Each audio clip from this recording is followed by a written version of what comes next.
Very good morning, my dear students. How are you? Hope you people are doing really very well. So, we have started with your chapter number 7, that is diversity in living organism, right? मैंने आपको ये समझाया था. What do you understand by diversity? Diversity का मतलब होता है variety. We very well know that we people are surrounded by variety of living organism, and that is what, my dear students, I mean by diversity. To be more specific, I can say it as biodiversity, right? In last lecture we have started with what is the basis of classification. क्यों classification की जरूरत पड़ी? सबसे पहले आप मुझे ये बोलो, क्यों क्लासिफिकेशन की जरूरत पड़ी? What is the reason for the same?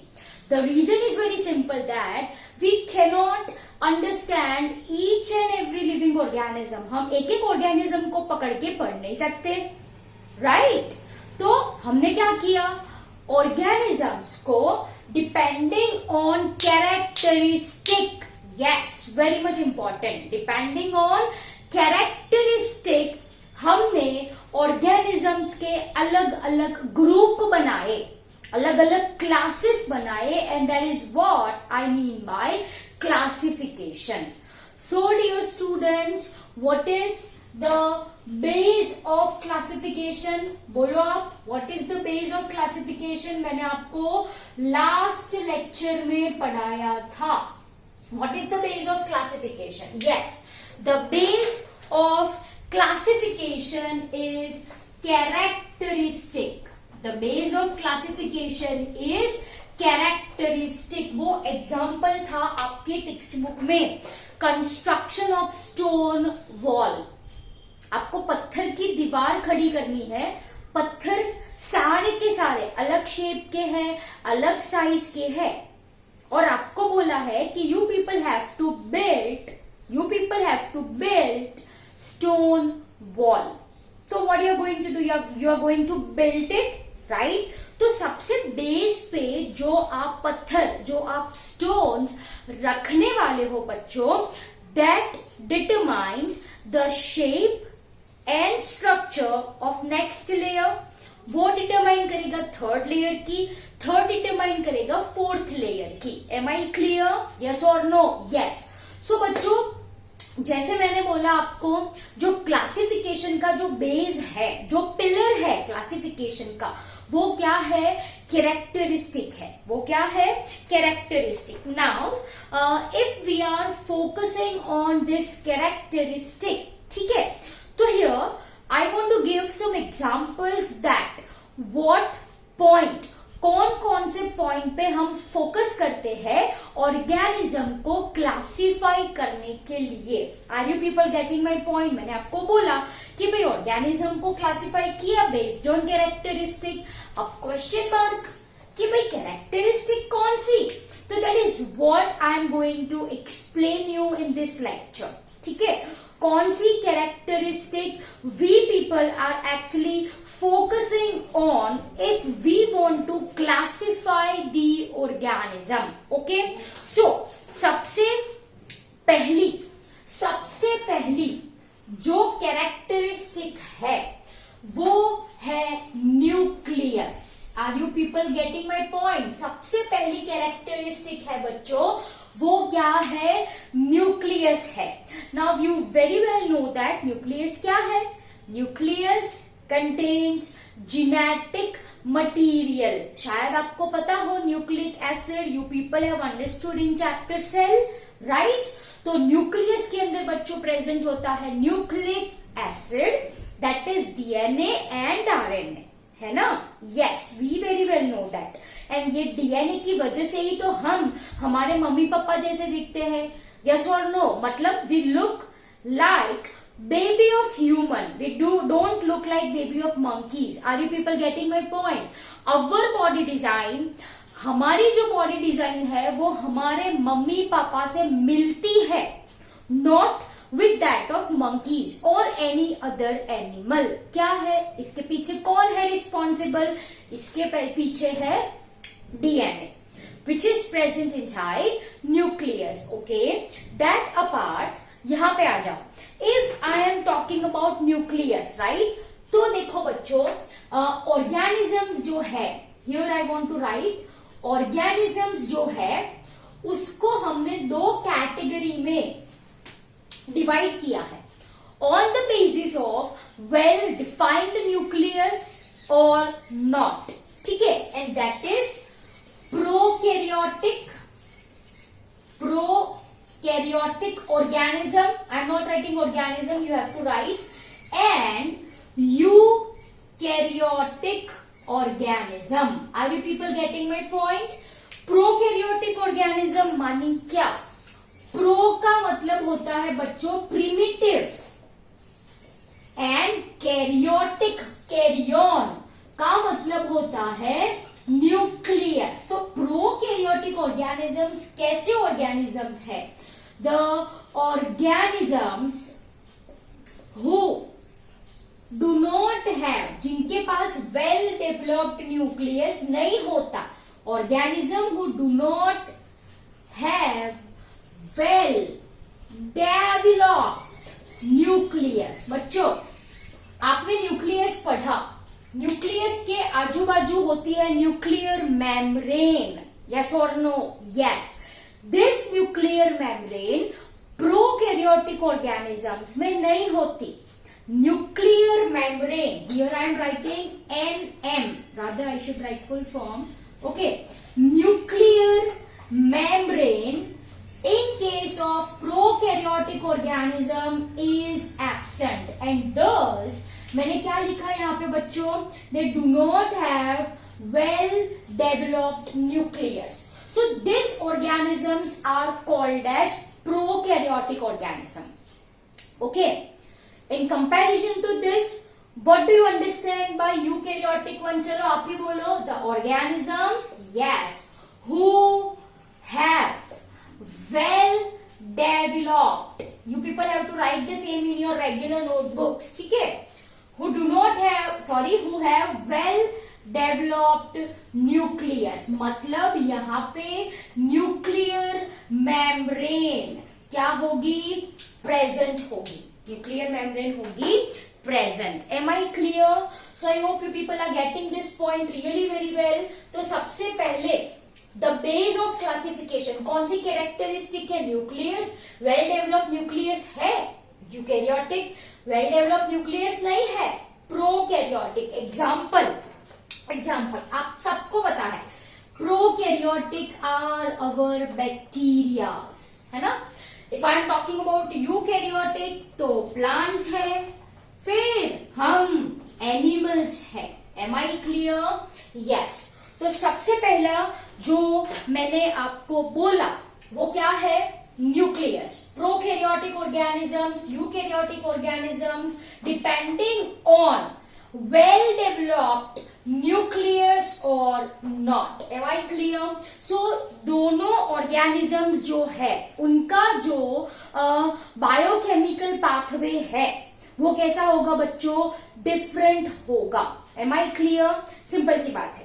चलो second one that I want to write here, that is whether organism is made up of single cell or it is made up of multiple cell.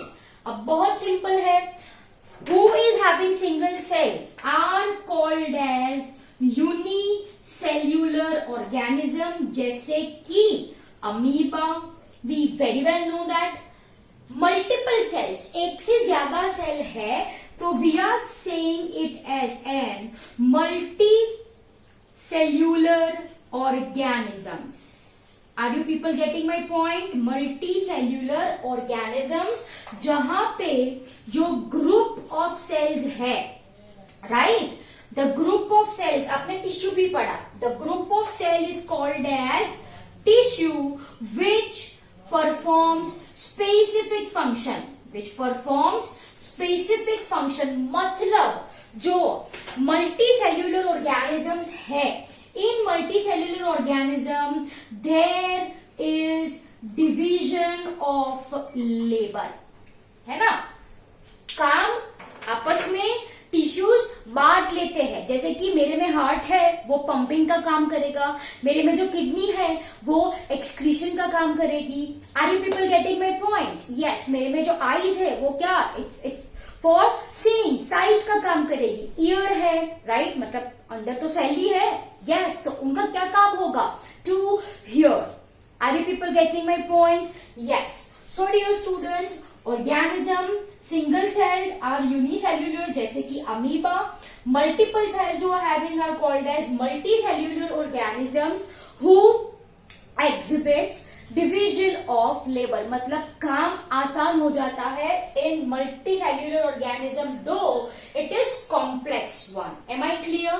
तो ये second characteristic है, single cell multiple cell. Next characteristic जो आएगी वो आएगी whether organisms prepares their own food or not. Okay, तो बच्चों once again I am writing organisms, do they prepare their own food? So prepares their own food and one who do not prepare, जो अपना खाना अपने आप नहीं बना सकते। ऐसा क्या? who do not prepare their own food. We people are making रोटी सब्जी दाल चावल and all, है ना? We people are making. Are we responsible for making wheat, rice? वो हम नहीं बनाते ना? Yes. Okay. तो यहाँ पे आ जाओ, one who prepares their own food जैसे कि plants are called as autotrophic organism. Okay, who do not prepare their own food, मतलब animals, what we are talking about, animals, है ना? These are called as heterotrophic organism. हम, है ना? Of course we people are making roti sabji and everything, we prepare our own food बच्चों, लेकिन what I mean to say is that हम fruit बना सकते हैं, एप्पल हम खाते हैं, उसकी डिशेस बनाते हैं। वीट और you can say rice, right, we can not prepare, लेकिन राइस की आइटम हम बहुत बनाते हैं, इडली है, ढोकला है, डोसा है, that we people are preparing, but actually we are not preparing rice. Are you people getting my point? We animals directly or indirectly are dependent on plants for getting food. Am I clear? तो देखो ये दूसरी characteristic हो गई, organism अपना खाना पकाता है, yes, autotrophic, नहीं बना पाए तो हेटेरोट्रॉफिक जैसे कि एनिमल्स, यहाँ पे आ गए आपके plants. Am I clear? Okay. Next category that we will be looking about is if organism is capable of performing photosynthesis, अगर वो photosynthesis कर सकते हैं तो what is level of organization?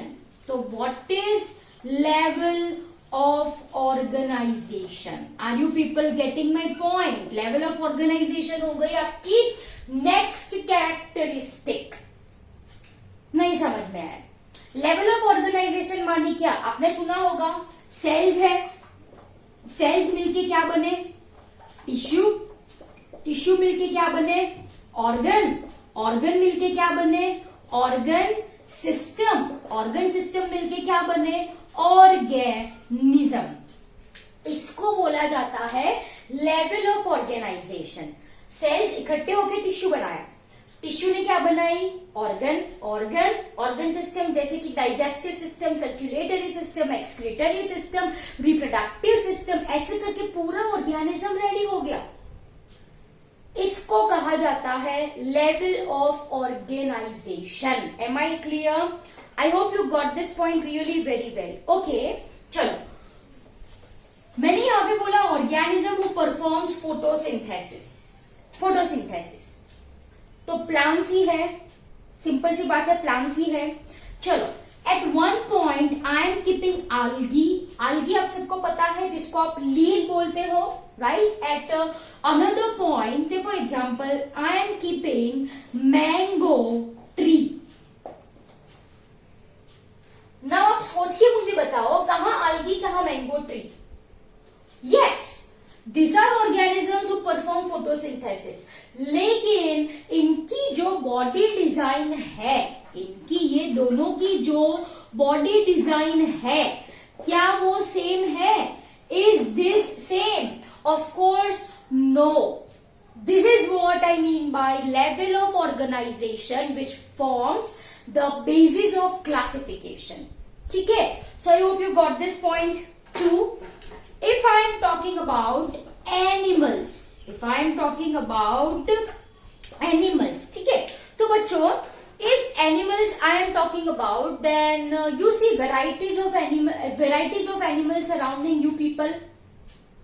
Are we all same? We all are not same. Do we all organism uses different organs for same function? No, it is also not so. Am I clear? So dear students, if I am talking about animals, तो यहाँ पे how organisms uses their different body part to work, to function effectively, that forms the basis of classification. Are you people getting my point? Yes or no? Simple as that I am writing specialized organ, है ना, to perform spatial function. Am I clear? Yes or no? Right? So in animals, if I am talking about, then here we are going to see on how organism utilizes their different body parts effectively. What are their special organ and what are their functions? Am I clear?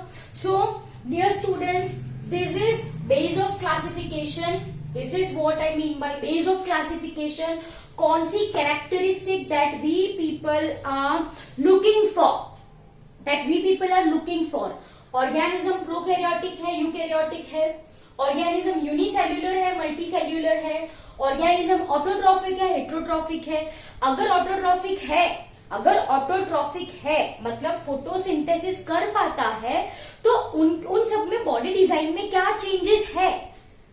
Body design में level of organisation में क्या changes है? जैसे कि algae and mango tree, यहाँ पे मैंने simple example दिया. algae यू सी, उनके रूट्स नहीं है, स्टेम नहीं है, लीफ नहीं है, लेकिन फोटोसिंथेसिस करती है. मैंगो के पास रूट है, स्टेम है, लीफ है, वो भी फोटोसिंथेसिस करता है. तो भाई डिफरेंस क्या है ये दो ऑर्गेनिजम्स में? That is also the base of classification. Similar thing, अगर ऑर्गेनिज्म हेट्रोट्रॉफिक है, जैसे कि हम हेट्रोट्रॉफिक है, animals, human beings are heterotrophic, है ना, lions, tigers, even some birds. Are you people getting my point? Fungus, we all are heterotrophic. तो हम सब ऑर्गेनिज्म में क्या चेंजेस है? That is the base of classification. ठीक है, we animals, how we animals are using our different body parts to work effectively, what special organ we people are having, what these organs are performing work, ये special organ क्या function perform करती है? This is the base of classification. Am I clear? So I hope you understood this topic really very well. I guess this is given on page number 81 of your NCERT textbook. Please read every point line wise. Am I clear? ये lecture आप सुनो, फिर आपकी NCERT textbook में से line to line एक बार पढ़ लीजिए. ठीक है? So I hope you understood this lecture really very well. See you in next lecture. Bye everyone.